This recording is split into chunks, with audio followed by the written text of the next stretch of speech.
As palavras são como os compostos químicos, e dependendo de como as usamos, a reação pode ser contrária à esperada.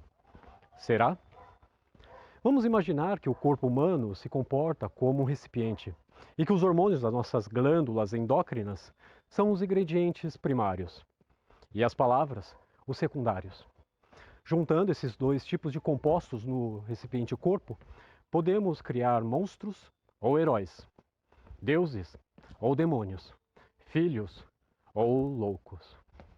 A dosagem de cada composto sempre respeita os desejos mais ínfimos do ser humano, que nada mais são do que o objetivo real, inconsequente e quase sempre inconsciente daquele que manipula a fórmula. Para muitos, não importa saber se o recipiente alheio vai suportar o monstro criado ou a rosa cultivada, mas uma reação química e, consequentemente, emocional sempre será inevitável. Eu sou o David Mendes e este é o primeiro episódio da série A Loucura Planejada, onde levarei você a conhecer um pouco de tudo aquilo que já sabe, mas que talvez não se lembre.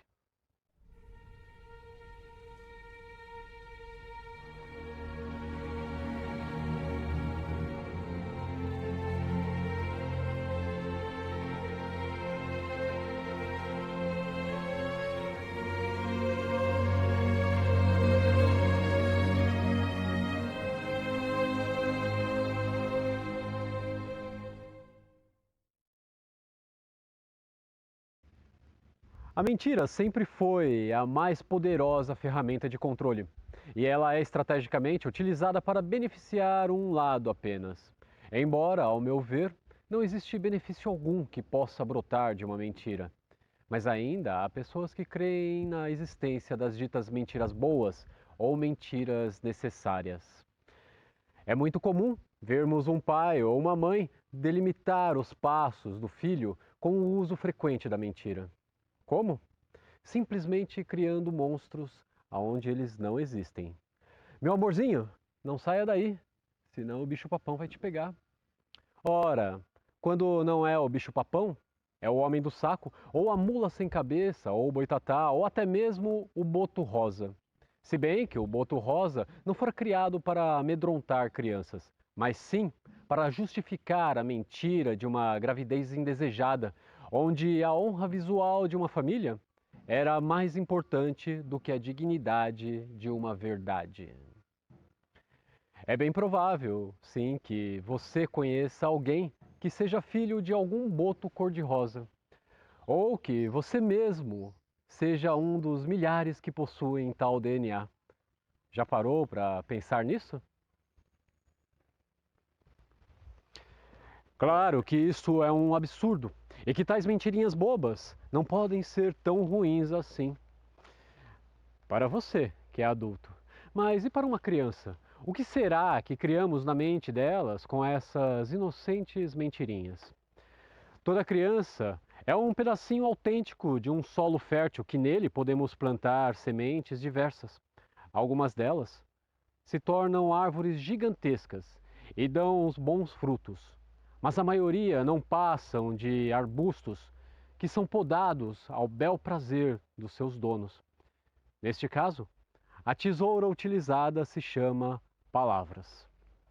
Se você possuir em mente que cada letra é um sólido natural e, consequentemente, um elemento químico, então deve concordar também que possuímos o poder de manipular tudo o que existe ao nosso redor apenas fazendo uso das palavras.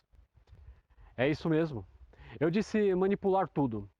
E quando se tem essa compreensão do grandioso poder interno que possuímos, então até mesmo a forma como foram construídas as pirâmides do Egito deixa de ser um mistério para se tornar uma ciência simplória.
A forma mais fácil para redescobrir a verdadeira essência de uma palavra qualquer é desmontá-la, pegar a palavra como a conhecemos e despi-la, arrancando a roupagem que alguém por algum motivo utilizou para ocultar seu verdadeiro poder.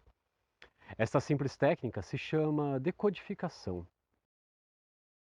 Na minha opinião, a letra M é uma das chaves mais poderosas do alfabeto, mas este é um assunto que deixarei para tratar num outro episódio. Vamos nos atentar à palavra men, que em inglês significa homens.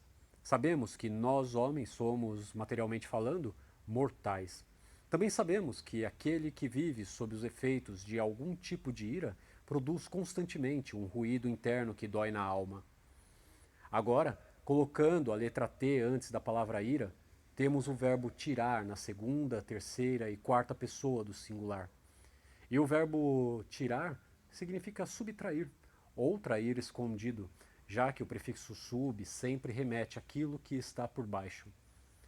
Tirar é literalmente esconder. Por exemplo, quando alguém diz que o imperador Constantino I tirou alguns textos da Bíblia, está afirmando que a verdade fora escondida, ocultada. Neste particular, é um ato de sabedoria refletirmos sobre quem são os verdadeiros ocultistas. O hebraico é, sem dúvida, uma das línguas mais antigas e misteriosas que existe. Suas letras são, para nós do Ocidente, meros rabiscos sem fundamento algum.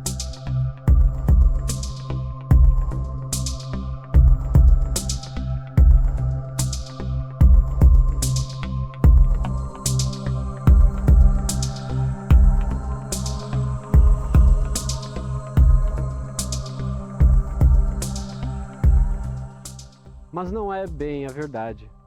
O que poucos sabem é que foram delas que surgiram as nossas.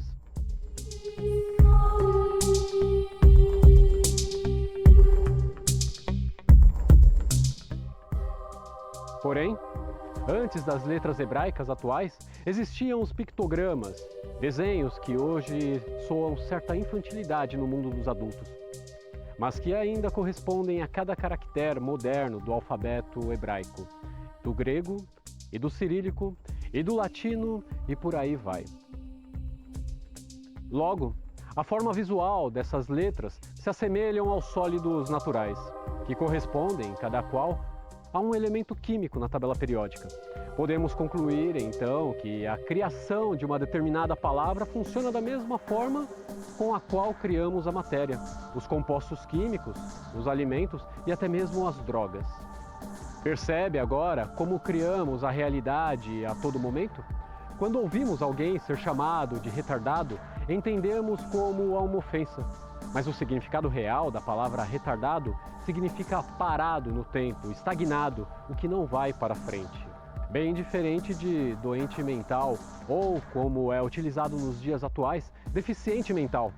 Repare que, embora sutil, há uma enorme diferença entre uma e outra palavra. Vou explicar. Há algumas décadas, ocorreu uma ação propagandista afirmando que o termo retardado era muito ruim, que dizer a uma pessoa que ela estava na condição de retardo feria sua dignidade. Então, fora sugerido o termo doente mental. E foi aí que a indústria de drogas psicoativas começou a emergir rápida e assustadoramente. Qual o poder oculto da palavra doente? Qual o segredo por trás dessas 6 letras que, organizadas de tal forma, fazem de pessoas sadias verdadeiros psicopatas? Vamos decodificá-la? Se separarmos as sílabas da palavra doente, teremos seus 3 ingredientes base: do, em, te. Te, em espanhol, é chá, uma bebida feita com a infusão de folhas, flores ou raízes de plantas, onde cada qual possui o seu sabor único. Numa analogia, podemos dizer que a sílaba T corresponde aqui à consciência do ser. Podemos entender melhor a essência da sílaba T na palavra gente, onde gen corresponde ao genoma. A sílaba en sempre será ao contrário de in, que significa interno. O interessante aqui é observarmos que desde 1920, muitas palavras iniciadas com "in" foram banidas do dicionários ou modificadas. Como exemplo, posso citar a palavra ensino. Sabemos que o objeto sino é utilizado para chamar. Por isso que no alto das igrejas colocam-se sinos. Você pode até duvidar, mas a palavra ensino com "in" existiu realmente e significava literalmente chamar ou despertar o conhecimento interno. Hoje, as pessoas são facilmente escravizadas por conta de um conhecimento que não é próprio delas, mas daqueles que fazem a programação mental. Bem, juntando em com T, temos ente, que significa pessoa, por exemplo, ente querido. A nota mais baixa da escala musical é Dó. Quando sentimos dó de alguém, não estamos nem um pouco gerando um sentimento nobre. Muito pelo contrário. Estamos, na verdade, impelindo o mais baixo dos nossos sentimentos, das nossas energias. Repare que a nota mais alta numa escala musical é Si. Agora comece a pensar por si só e verá com clareza que o contrário de doente é ciente. Aí você diz, mas ciente se escreve com C e não com S, como é o caso da nota Si. Nos dias de hoje, sim. Mas saiba que, originalmente, ciência começava com S, de saúde. Ou seja, o que é mais importante é o som produzido pelas palavras ditas. Ou vai dizer que, no princípio, não era o verbo. Há pouco falei do agente da morte, agora falarei do agente da vida, o agente verdade.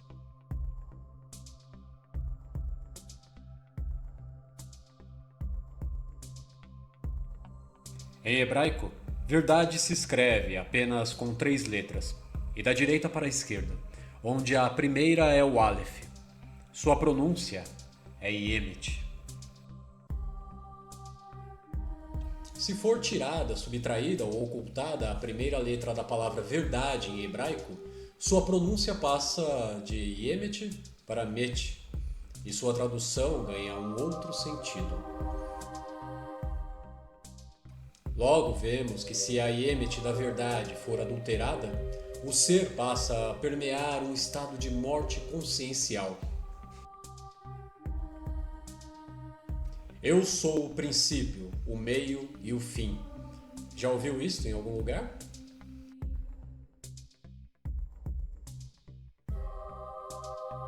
Veja também que o termo adulterar vem de adulto, e que é sempre de um adulto que brota o adultério, pois todo adulto sente uma necessidade oculta, porém muito forte, de adulterar os sonhos das crianças, que são seres cristais, seres criadores. E é aí que surge a desculpa da adolescência. Embora hoje em dia estejam na moda os termos déficit de atenção e hiperatividade. É justo e lícito pensar que alguém esteja mesmo lucrando com isso, pois para cada novo rótulo criado, há sempre um psicotrópico a ser administrado. Ou não seria mais sábio pensar que para cada nova droga lícita criada, faz necessário um rótulo exclusivo para justificar seu uso, sua venda? Dizem que a diferença entre o remédio e o veneno está na dosagem. Por pura lógica, podemos afirmar que a diferença, na realidade, está naquele que assina a receita.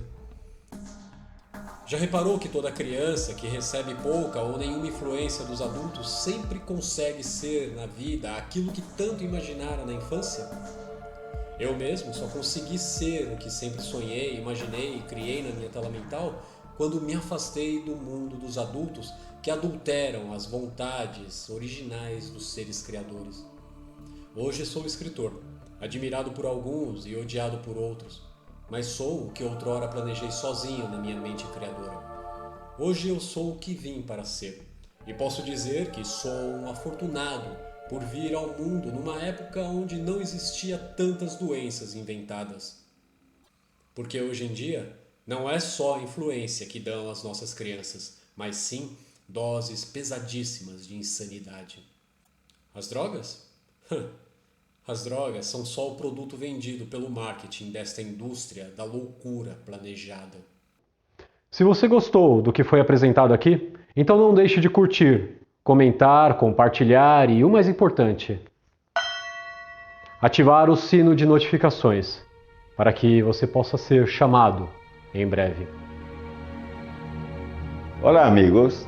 E eu, Emílio Vargas, convido você a não perder o próximo episódio de A Loucura Planejada, onde o David Mendes trará à luz uma criança muito especial. Seu nome? Inocência.